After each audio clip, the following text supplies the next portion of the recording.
Assalamualaikum warahmatullahi wabarakatuh. Kembali lagi bersama saya Rahmat Firmansyah. Kali ini kita membahas dasar-dasar auditing. Sebelum kita lanjut materi ini, jangan lupa subscribe dulu dan nyalakan loncengnya agar tidak ketinggalan. Yuk, mari kita bahas. Nah, teman-teman, sebelumnya udah tahu apa belum pengertian auditing? Di sini dijelaskan, pengertian auditing adalah suatu proses sistematik untuk memperoleh dan mengevaluasi bukti secara objektif berkenaan dengan asersi tentang kegiatan ekonomi dan kejadian-kejadian untuk memastikan tingkat kesesuaian antara asersi tersebut dengan kriteria yang ada dan komunikasikannya hasilnya kepada pihak-pihak yang membutuhkannya. Lalu, apa sih hubungannya auditing dan akuntansi? Nah, ini dia. Teman-teman, di sini kita bisa lihat hubungannya auditing dengan akuntansi.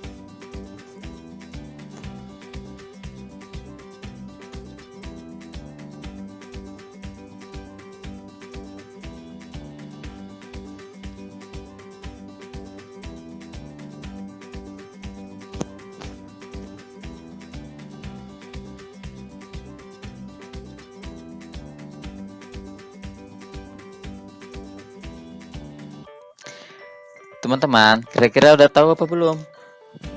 Mengapa laporan keuangan perlu diaudit? Dalam perusahaan,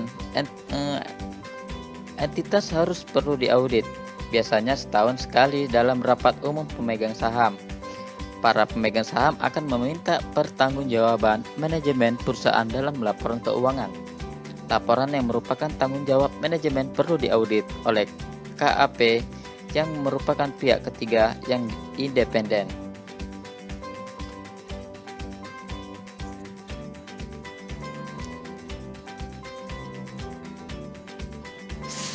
Selanjutnya, laporan auditor dan opini auditor itu banyak jenisnya, yaitu ada 5 jenis. Yang pertama, unqualified opinion, yaitu jika auditor tidak menemukan adanya kesalahan pada keseluruhan laporan keuangan. Yang kedua, qualified opinion. Seorang auditor akan menyatakan opini wajar dengan pengecualian. Yang ketiga, modified unqualified opinion, yang didasarkan pada suatu keadaan tertentu yang tidak berdampak langsung pada opini auditor. Yang keempat, adverse opinion. Jika pada saat auditor melakukan pemeriksaan terhadap laporan keuangan mendapat bukti yang tepat dan cukup. Yang kelima, disclaimer of opinion, yaitu kesalahan material yang tidak terdeteksi pada laporan keuangan.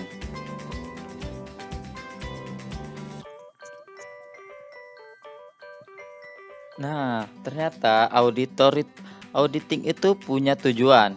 Dalam standar akuntansi halaman 200 dalam melaksanakan suatu audit atas laporan keuangan, yaitu auditor harus mematuhi seluruh ketentuan etika yang relevan, termasuk ketentuan tentang independensi yang berkaitan dengan perikatan audit atas laporan keuangan. Yang kedua, auditor harus merencanakan dan melaksanakan audit dengan skeptisme profesional. Yang ketiga, auditor harus menggunakan pertimbangan profesional dalam merencanakan dan melaksanakan audit.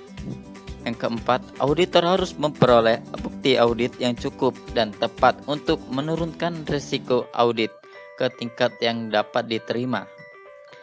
Yang kelima, auditor harus mematuhi seluruh standar audit yang relevan dengan audit. Oke, selanjutnya dalam standar akuntansi halaman 200 disebutkan bahwa auditor harus merencanakan dan melaksanakan audit dengan skeptisme profesional dan menggunakan pertimbangan auditor. Kira-kira apa sih itu skeptisme profesional? Skeptisme profesional adalah suatu sikap yang mencakup suatu pikiran yang selalu mempertanyakan, waspada terhadap kondisi yang dapat mengindikasikan kemungkinan kesalahan penyajian, baik yang disebabkan oleh kecurangan maupun kesalahan, dan suatu penilaian atas suatu bukti. Pertimbangan profesional adalah penerapan pelatihan pengetahuan dan pengalaman yang relevan dalam konteks standar audit akuntansi dan etika dalam membuat keputusan yang diinformasikan tentang tindakan yang tepat sesuai dengan kondisi dalam perikatan audit. Oke, next. Tanggung jawab manajemen menurut standar akuntansi 200 dalam pengauditan laporan atas laporan keuangan, yaitu manajemen bertanggung jawab atas membuat laporan keuangan dan isi dari laporan keuangan menurut asersi manajemen. Selanjutnya, menetapkan dan menjalankan pengendalian internal. Dan yang terakhir, catatan dokumentasi dan lain-lain yang mungkin diminta oleh auditor kepada manajemen. Nah, sekarang kita udah nomor 7 nih. Independensi auditor sesuai dengan aturan etika akuntan publik yang berperan aktif melayani publik. Yaitu ada 6 kriteria. Yang pertama, seksi 100, pendahuluan dan prinsip dasar etika profesi. Yang kedua, seksi 110, yaitu integritas. Yang ketiga, seksi 120, yaitu objektivitas. Yang keempat, seksi 130, yaitu kompetensi profesional dan sikap cermat kehati-hatian. Yang kelima, yaitu seksi 140 tentang kerahasiaan. Dan yang keenam, seksi 150, yaitu perilaku profesional.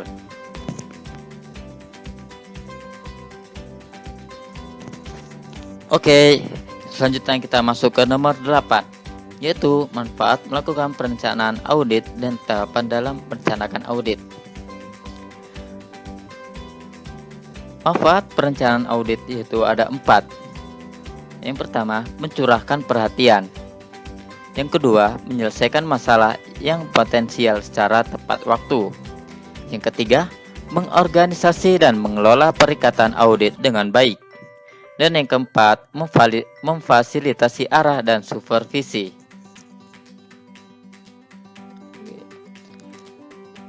Di dalam audit memiliki tahapan-tahapan untuk merencanakannya, yaitu ada 8 tahap. Yang pertama, perencanaan audit awal. Yang kedua, memahami bisnis dan industri klien.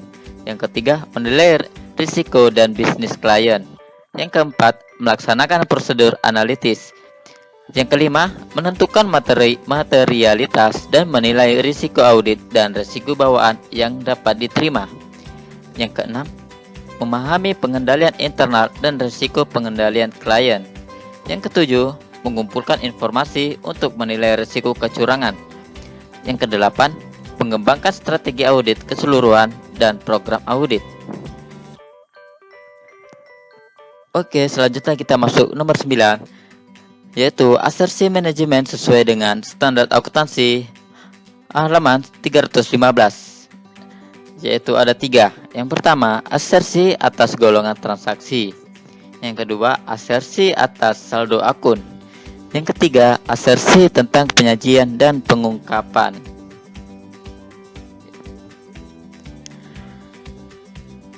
Yang ke-10, yaitu prosedur audit dan keandalan bukti audit. Di sini kita menjelaskan prosedur audit yang bertujuan untuk memperoleh pemahaman atas entitas dan lingkungan termasuk pengendalian internal dan menilai risiko salah saji di laporan keuangan. Lalu, keandalan bukti audit ada 2, yaitu bukti yang memiliki keandalan yang lebih rendah dan bukti memiliki keandalan yang lebih tinggi. Dan yang kedua, keandalan yang paling tinggi adalah dokumen dihasilkan via eksternal dan dikirim langsung ke auditor. Dokumen dihasilkan via eksternal dan disimpan klien. Dokumen yang dihasilkan secara internal dan sirkulasi ke pihak eksternal. Dan keandalan yang lebih rendah adalah dokumen yang dihasilkan secara internal dan sirkulasi internal. Selanjutnya nomor 11. Ternyata audit memiliki risiko dan materialitas. Di sini risiko audit yaitu Risiko yang terjadi dalam hal auditor tanpa disadari tidak memodifikasikan pendapatnya sebagaimana mestinya atas suatu laporan keuangan yang mengandung salah saji material. Lalu kaitannya antara risiko audit materialitas dan bukti audit pertambahan, yang satu akan mengurangi pertambahan yang lain.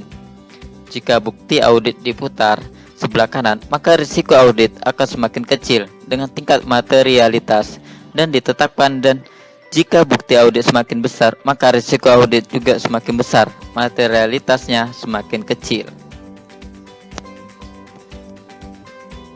Selanjutnya yang ke-12 yaitu level risiko pengendalian, deteksi dan pengujian pengendalian dan pengujian substansif. Di sini teman-teman bisa lihat level risiko pengendaliannya dan deteksi dan pengujian pengendalian di bawah ini ya, teman-teman. Mari kita lihat.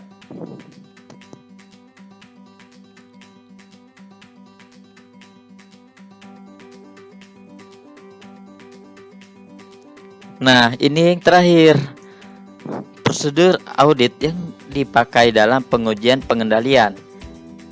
Yang pertama, pengujian pengendalian. Yang kedua, bukti tentang efektivitas dan kebijakan sistem pengendalian internal. Yang ketiga, keterangan dan pelaksanaan ulang.